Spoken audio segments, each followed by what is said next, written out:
Por que Jesus precisa retornar? Por que é tão importante que ele retorne ao mundo? Para condenar os ímpios. Os apóstolos e o credo de Nicéia, ambos nos lembram que Cristo virá para julgar os vivos, significando aqueles que ainda estão vivos e aqueles que já estão mortos. É fundamental para a sua conclusão desta presente era maligna. A história deve terminar com o dia do julgamento. A injustiça da vida precisa disso. É tão injusto que os malvados prosperem enquanto os inocentes sofrem. A grande maioria dos crimes passa despercebida e impune. Caráter e circunstância pessoal, integridade e prosperidade, santidade e felicidade parecem ter pouca correlação. O instinto dita que o bem seja recompensado, e o mal seja castigado. A justiça de Deus o requer.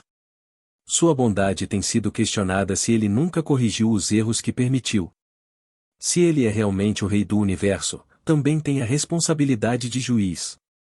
Se é verdade que Deus não se zomba, porque tudo que o homem semear, isso também ceifará. Gálatas 6:07. Deve haver um dia de acerto de contas quando todas as contas forem liquidadas e todas as faturas estiverem pagas integralmente. Mas, por que um dia de julgamento? Dado que a morte acaba com a oportunidade e cria um abismo entre o bem e o mal, por que não julgar cada pessoa no momento da morte, mas, ao invés disso, esperar até que toda a raça humana esteja no banco dos réus? Lucas 16:26. Além de tudo isso, entre nós e vocês há um grande abismo fixo, para que os que desejam passar daqui para vocês não possam, nem os de lá passar para cá. Porque Deus deve ser publicamente justificado. Deve ser visto como justo em suas decisões em relação ao nosso destino. Tem sido acusado de injusto em inúmeras ocasiões. Essas críticas devem ser silenciadas para que todos possam dizer, como fez Abraão, não fará justiça o juiz de toda a terra. Gênesis 18:25. Longe de ti que faças tal coisa, que mates o justo com o ímpio, fazendo com que o justo seja como o ímpio. Longe de ti. Não fará justiça o juiz de toda a terra? Porque Jesus precisava ser publicamente justificado, sua crucificação foi a maior injustiça de todas, o dia mais escuro, literalmente, na história da humanidade. A última visão que o mundo teve dele foi a de um criminoso caído em desgraça. Todos devem estar presentes para testemunhar a revogação dos veredictos. Porque o povo do Senhor deve ser publicamente justificado, eles escolheram o lado de Deus e da verdade, mas em um mundo perverso pagaram o preço muitas vezes com suas vidas para tomar uma posição. Estas são as pessoas às quais Jesus se referiu como seus irmãos e irmãs, que devem ser honrados na presença daqueles que os trataram com desprezo e ódio. Hebreus 2:11. Porque tanto o que santifica, como os que são santificados, todos provêm de um só. Por isso, ele não se envergonha de chamá-los irmãos. Mateus 25:40. O rei responderá, digo a verdade, o que vocês fizeram a algum dos meus menores irmãos, a mim o fizeram.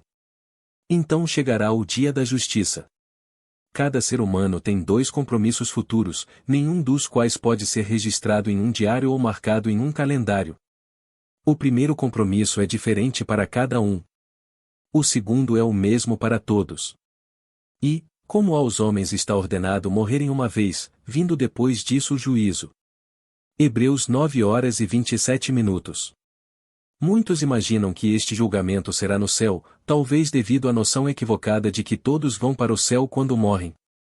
Os cristãos podem confundir o trono em Apocalipse 4:5, e o grande trono branco em Apocalipse 20:11.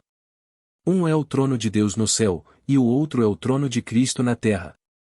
Apocalipse 20:11. Vi um grande trono branco e aquele que nele estava assentado. A terra e o céu fugiram da sua presença, e não foi encontrado lugar para eles. Os humanos serão julgados aqui na terra. Este é o lugar onde viveram no pecado. Este é o ponto em que seu destino será decidido. Como um Deus santo poderia permitir que pecadores entrassem no céu, mesmo que seja por um único dia?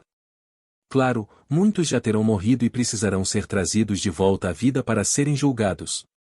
A Bíblia antecipa a ressurreição tanto dos ímpios quanto dos justos. Daniel 12:02. Muitos dos que dormem no pó da terra acordarão, uns para a vida eterna, e outros para a vergonha e horror eterno. João 5h29. E sairão, os que tiverem feito o bem, para a ressurreição da vida, e os que tiverem feito o mal, para a ressurreição da condenação. Atos 24h15.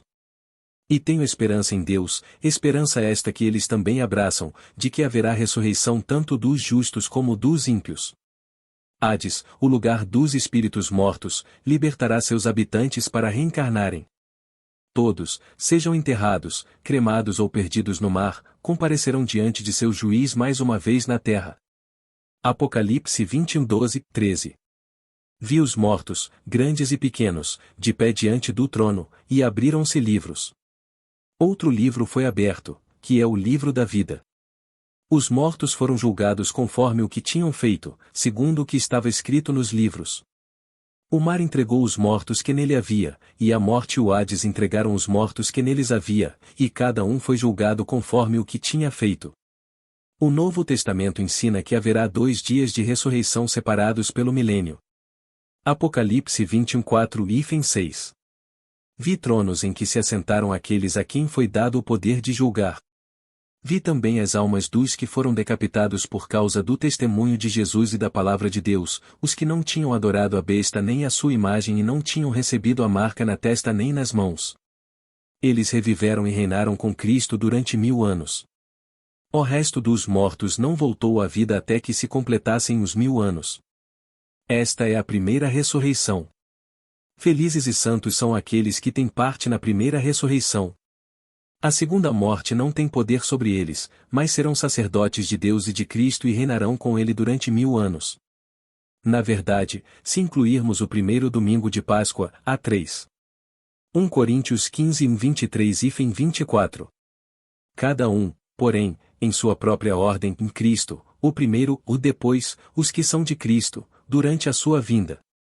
Então, será o fim, quando ele entregar o reino a Deus, o Pai, depois de ter destruído todo o domínio, autoridade e poder. Os seres humanos serão julgados nesta terra por um ser humano. Isso é uma verdadeira surpresa para aqueles que esperam que Deus mesmo seja o juiz. Mas ele delegou essa função a um de nós, pois determinou um dia em que julgará o mundo com justiça, por meio do homem que designou. Atos 17h31. É Jesus quem se sentará no grande trono branco, Apocalipse 20h11. Porque é necessário que todos nós compareçamos perante o tribunal de Cristo. 2 Coríntios 5h10. Ao longo de seu ministério terreno, Jesus afirmou frequentemente que tinha autoridade para decidir o destino eterno de nações e indivíduos. Mateus 7:21-23. Nem todo o que me diz, Senhor, Senhor, entrará no reino dos céus, mas apenas aquele que faz a vontade de meu Pai que está nos céus. Muitos me dirão naquele dia, Senhor, Senhor, não profetizamos nós em teu nome? Em teu nome não expulsamos demônios? E em teu nome não fizemos muitos milagres? Então, eu lhes direi claramente, e nunca os conheci. Afastem-se de mim vocês, que praticam o mal. Mateus 13:41-43.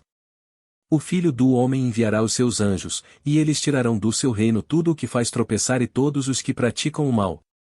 Eles os lançarão na fornalha ardente, onde haverá choro e ranger de dentes. Então os justos brilharão como o sol no reino de seu Pai. Aquele que tem ouvidos ouça. Mateus 25:2-30-33. E lancem fora o servo inútil nas trevas exteriores, ali haverá pranto e ranger de dentes. Quando vier o Filho do Homem na sua majestade e todos os anjos com ele, então se assentará no trono da sua glória.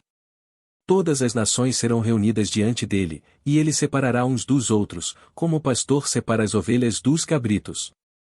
Ele porá as ovelhas à sua direita e os cabritos à sua esquerda.